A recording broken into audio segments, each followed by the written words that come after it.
Hello, good morning student. एक बार फिर से स्वागत है आपका अपने YouTube channel yes maths classes. आशा करता हूँ कि आप घर पर होंगे, आपकी पढ़ाई अच्छी चल रही होगी। हम 10th की मैथ्स की बुक पढ़ा रहे हैं, जिसके अंदर हमने पहला चैप्टर कंप्लीट कर लिया है। मैंने 9 वीडियो बनाए हैं उसके, आप वो सभी वीडियो देख लीजिए। अच्छे से हमने हर टॉपिक के हर सवाल क्लियर किए। आज से हम चैप्टर 2 स्टार्ट कर रहे हैं, जिसका नाम है वास्तविक संख्या। बहुत इजी चैप्टर है, लेकिन साथ ही साथ में थोड़ा सा गणित के साथ में ये थ्योरी भी अपने साथ रखता है। थ्योरी का मतलब इसमें अपन को थोड़ी सी हिंदी भी याद करनी पड़ेगी। हिंदी याद करने का मतलब ये हो गया कि हिंदी रटनी ही पड़ेगी। तो उसके लिए तो मैं भी कुछ भी नहीं कर सकता, आपको थोड़ी सी मेहनत तो करनी पड़ेगी, क्योंकि आप 10वीं के बोर्ड एग्जाम में बैठ रहे हो, है ना। बच्चों का खेल तो है नहीं। तो देखो, बात समझना। चैप्टर 2 वास्तविक संख्या है। सबसे पहले तो हमें ये पता होना चाहिए कि संख्या होती क्या है। तो देखो, संख्या दो तरीके की होती है। एक तो वास्तविक संख्या होगी और एक काल्पनिक संख्या होगी। अब वास्तविक संख्या क्या होती है और काल्पनिक संख्या क्या होती है, तो देखो मैं सीधी सी बात आपको ये बता देता हूँ कि जो भी संख्या अभी तक आपने देखी है, वो बटा बटी की हो, पॉइंटों में हो, माइनस की हो, प्लस की हो, रूट के अंदर हो, कोई सी भी संख्या हो, वो सब संख्या क्या ही की होती है, क्या कहलाती है, वास्तविक संख्या ही कहलाती है। मेरे हिसाब से अभी तक आपने काल्पनिक संख्या देखी भी नहीं होगी, नहीं सुना होगा, है ना। सुन तो लिया होगा, क्योंकि कल्पना तो अपन करते रहते हैं ना। नहीं नहीं, तो देखो काल्पनिक संख्या होती क्या है। काल्पनिक संख्या का मतलब क्या हो जाता है, ऐसी संख्या जिसकी सिर्फ कल्पना की जाए, उसके बारे में हमें कुछ भी पता नहीं है ना। तो काल्पनिक संख्या क्या होती है, रूट के अंदर कभी भी माइनस की संख्या आ जाती है, रूट में माइनस की संख्या आ जाती है, तो उसे अपन क्या बोलते हैं, काल्पनिक संख्या। ये चीज अगर आप यहाँ पे समझ लोगे तो ये तीसरे चैप्टर में भी आपके काम आएगी, है ना। तो हमारे तो चैप्टर का नाम ही वास्तविक संख्या है, तो हमें पढ़ना भी वास्तविक संख्या है ये। तो वास्तविक संख्या बहुत सारी होती है। देखो, परिमेय संख्या होती है, अपरिमेय संख्या होती है, सहभाज्य, सम, विषम, है ना, ऋणात्मक, धनात्मक, कोई सी भी हो सकती है ना, पूर्ण संख्या, प्राकृत संख्या। लेकिन जो मेन है वो मैं आपको बता देता हूँ। तो कौन कौन सी होती है, सम संख्या, विषम संख्या, सहभाज्य संख्या। सम संख्या की परिभाषा आप 10वीं में पहुंच गए, मेरे हिसाब से मुझे पढ़ाने की जरूरत नहीं है, लेकिन फिर भी देख लो।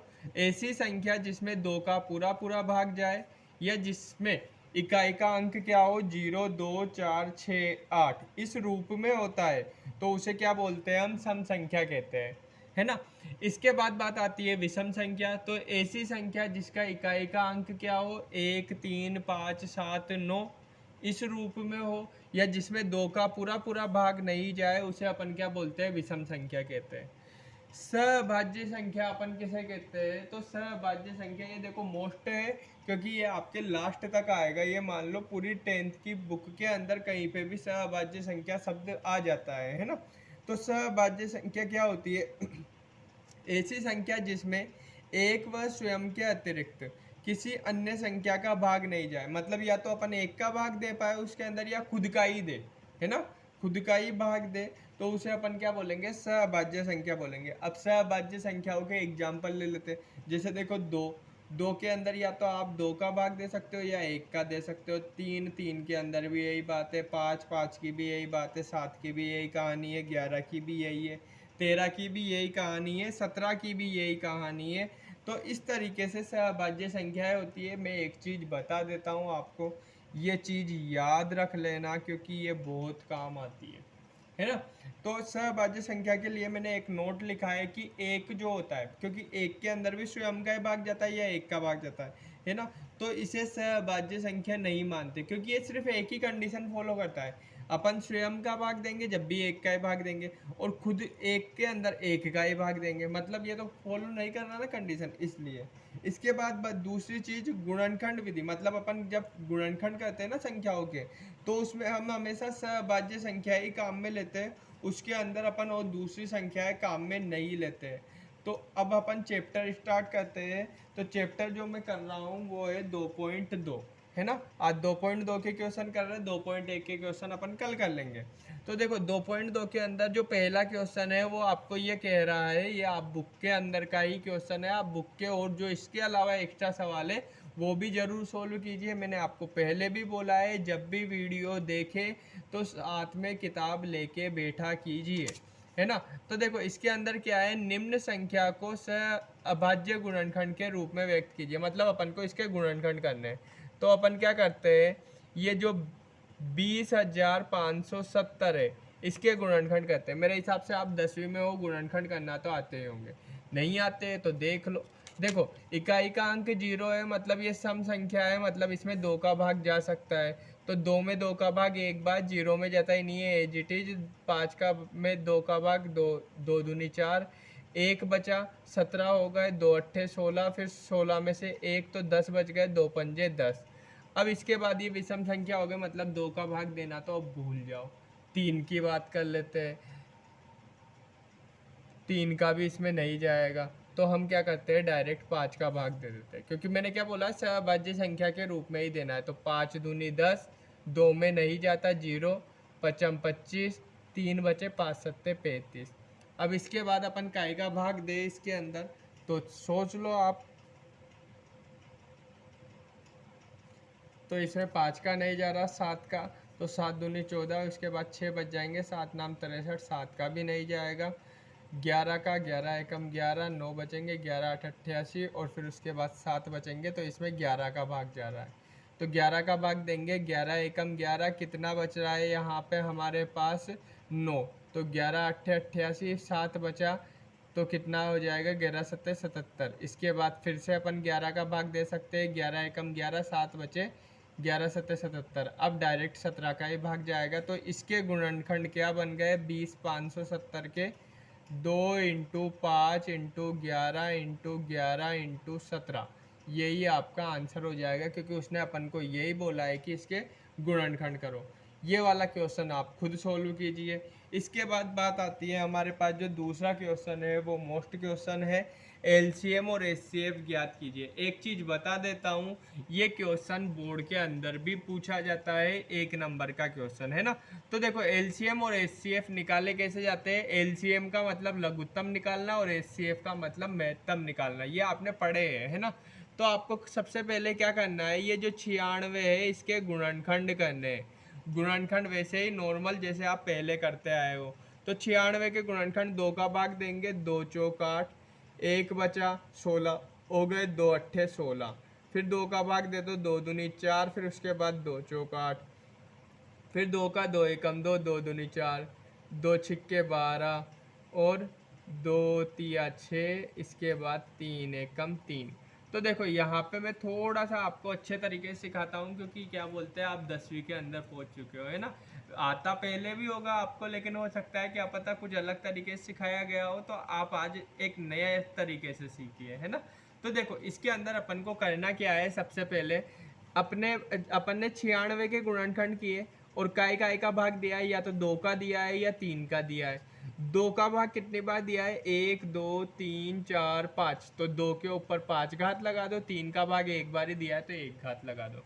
इसके बाद अब 404 के भी गुणनखंड अपन कर लेते हैं। 404, तो 2 दूनी 4, 0 2 दूनी 4, 2 एकम 2, 0 2 एकम 2। अब 101 में तो 101 का ही भाग जाएगा एक बार, ठीक है। तो अब अपने पास 404 में 2 और 101 का भाग दिया है। 2 का भाग तो 2 बार दिया है, 101 का भाग एक बार दिया है। अब एलसीएम और एचसीएफ कैसे निकालते हैं, तो देखो समझो इसे। अपन को करना क्या होता है, एलसीएम निकालने के लिए, एलसीएम निकालने के लिए देखो तरीका सीख लो। तरीका सीख लोगे तो सभी सवाल आप खुद कर लोगे। एलसीएम निकालने के लिए आपको क्या करना होता है, जिन जिन संख्याओं का भाग दिया है वो सब लिख लो। तो अपन ने 2 का भाग दिया, 3 का भाग दिया, और 101 का भाग दिया। अब इसके बाद आपको क्या करना है कि जो भी संख्याएं अपन ने लिखी है, उनके ऊपर अपन को घातें लगानी होती है। और एलसीएम के अंदर हमेशा अपन बड़ी घात लगाते हैं। तो दो के ऊपर यहाँ पे 2 घात है, और यहाँ पे 5 घात है, तो अपन 5 घात लगा देंगे। 3 के ऊपर 1 घात, तो ये तो 101 ऐसे का ऐसे रहेगा। तो 2 की घात 5 का मतलब क्या हो जाता है कि 2 को 5 बार गुणा करना है, और 2 को 5 बार गुणा करने पे कितना आ जाएगा, 2 दूनी 4, 4 दूनी 8, 8 दूनी 16, 16 दूनी 32। और फिर उसके बाद अपन 32 को कितने से गुणा करेंगे, 3 से। तो 32 तिया कितना हो जाएगा 96। फिर उसके बाद 96 को इससे गुणा करेंगे तो 96 एकम 96 और 96 एकम 96, यही आपका आंसर हो जाएगा। मतलब घाते खोल के गुणा करना है। इसके बाद बात आती है इसका HCF। तो इसका HCF निकालने के लिए अपन को क्या करना होता है, ऊपर और नीचे दोनों संख्याओं में जिस अंक का भाग जा रहा है वो वाला भाग देना है। तो देखो 2 का भाग दोनों में जा रहा है, मतलब दोनों में गया है ना, उभयनिष्ठ संख्या लिखनी है तो 2। अब लघुत्तम में तो क्या करते थे, बड़ी घात लेते थे, अब छोटी वाली घात ले लेंगे तो 2 ही लेंगे। तो 2 की घात स्क्वायर, 2 का स्क्वायर कितना हो जाएगा 4, यही आपका HCF हो जाएगा। अब 3 अंक वाला भी मैं आपको बता देता हूँ, करना कुछ भी नहीं है, आपको वही गुणनखंड करने हैं। तो 2 छिक्के 12, 2 तिया 6, 3 एकम 3, ऐसे ही 15 के भी कर लो, 3 पंजे 15, 5 एकम 5। गुणनखंड करने मेरे हिसाब से आपको आते होंगे, इतनी तो मैं आपसे अपेक्षा रख ही सकता हूँ। 2 अट्ठे 16, 2 नाम 18, 3 तिया 9, 3 एकम 3। 24 के गुणनखंड अपन ने किए तो 24 के 2 की घात 2 तो 3 बार आ गया और 3 एक बार आया है। 15 के किए तो 3 एक बार आया और 5 एक बार आया। उसके बाद 36 के किए तो 2 दो बार आया और 3 भी 2 बार आया है। ठीक है, अब अपन LCM निकालेंगे। तो LCM के लिए मैंने अपन ने जिसका भाग दिया, 2 का दिया, 3 का दिया और 5 का दिया। तो 2 × 3 × 5, 2 का भाग तो 3 बार दिया, 3 का भाग 2 बार दिया और 5 का भाग 1 बार दिया। तो 2 का भाग 3 बार 8 है ना, 2 का क्यूब 8 और 3 का स्क्वायर 9, 8 नाम 63, 63 को 5 से गुणा कर लो, 5 तिया 15, 5 छिक्के 30 और 1 31, यही आपका LCM हो जाएगा। इसके बाद बात आती है HCF की, मतलब महत्तम। लघुत्तम के अंदर बड़ी घात लेनी है और महत्तम के अंदर छोटी घात लेनी है, बस ये चीज़ सीख लो आप। तो देखो यहाँ पे 2 तीनों में नहीं आ रहा, 3 तीनों में आ रहा है, इसमें भी 3 का भाग दिया, इसमें भी 3 का भाग दिया, इसमें भी 3 का भाग दिया, मतलब अपन 3 ही लेंगे। इसमें उभयनिष्ठ लेना है जिसमें तीनों के अंदर भाग दिया गया हो, है ना। इसके बाद बात आती है घात की। तो 3 के ऊपर 1 घात, 1 घात 2 घात, तो इसमें छोटी घात लेते हैं, मतलब 3 की 1 घात, तो यही आपका आंसर हो जाएगा। आशा करता हूँ कि आपको वीडियो पसंद आया होगा। इसके और सवाल आप खुद सोल्व कीजिए चैप्टर 2.2 के, है ना। अगर नहीं आते हैं तो आप मुझे कमेंट करके बता दीजिए। आप मुझे मेरे टेलीग्राम चैनल के ऊपर भी क्वेश्चन पूछ सकते हैं। मेरा टेलीग्राम चैनल है यस मैथ्स क्लासेस के नाम से। वीडियो पसंद आए तो इसे लाइक कर दिया कीजिए और वीडियो को सभी 10th क्लास के स्टूडेंट के पास शेयर कर दीजिए ताकि उन्हें भी इस वीडियो का फ़ायदा मिल सके। धन्यवाद।